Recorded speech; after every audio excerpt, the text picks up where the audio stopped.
बिस्मिल्लाहिर्रहमानिर्रहीम। अस्सलाम वालेकुम दोस्तों, प्योर हेल्दी लाइफ में खुश आमदीद। दुनिया भर की तरह पाकिस्तान में भी मैदे, दिल, जोड़ों के दर्द और बेख्वाबी जैसी अमराज आम हैं और इन बीमारियों से छुटकारा पाने के लिए अवाम तरह तरह की महंगी अद्वियात इस्तेमाल करते हैं। लेकिन आज हम आपको एक कुदरती तरीका बताने जा रहे हैं जिसके इस्तेमाल से जिन लोगों को ये बीमारियां लाहक हैं इनसे छुटकारा मिल जाएगा। तो दोस्तों वीडियो आखिर तक जरूर देखिएगा और इससे पहले आपसे गुजारिश है कि हमारे चैनल प्योर हेल्दी लाइफ को सब्सक्राइब कर लें और साथ ही जुड़े घंटी के बटन को दबाकर ऑल पर क्लिक कर लें ताकि हमारी हर नई आने वाली वीडियो का नोटिफिकेशन आपको मिलता रहे। दूध का इस्तेमाल तो हर घर में आम है और हर घर की जरूरत भी है, जबकि दूध में मौजूद विटामिन डी, कैल्शियम और दीगर विटामिन की वजह से जिस्म को मतवाजन तवानाई मिलती है। इसी तरह लहसुन भी हर घर की जरूरत में शामिल है। अगर दूध में लहसुन को मिक्स करके इस्तेमाल किया जाए तो आपको मैदे और दिल के अमराज, जोड़ों के दर्द, बेख्वाबी जैसी बीमारियों से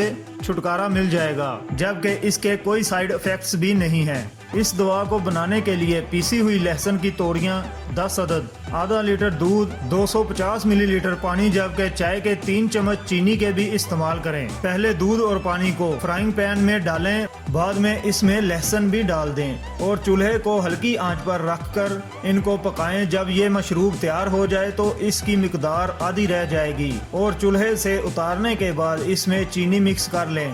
रात को खाने के बाद जब सोने लगे तो इस मशरूब का इस्तेमाल करें। आपको इन मौजी अमराज से जल्द ही छुटकारा मिल जाएगा, जबकि जिस्म मजीद तवाना होने की वजह से आपको मजीद बीमारियां भी कम ही लगेंगी।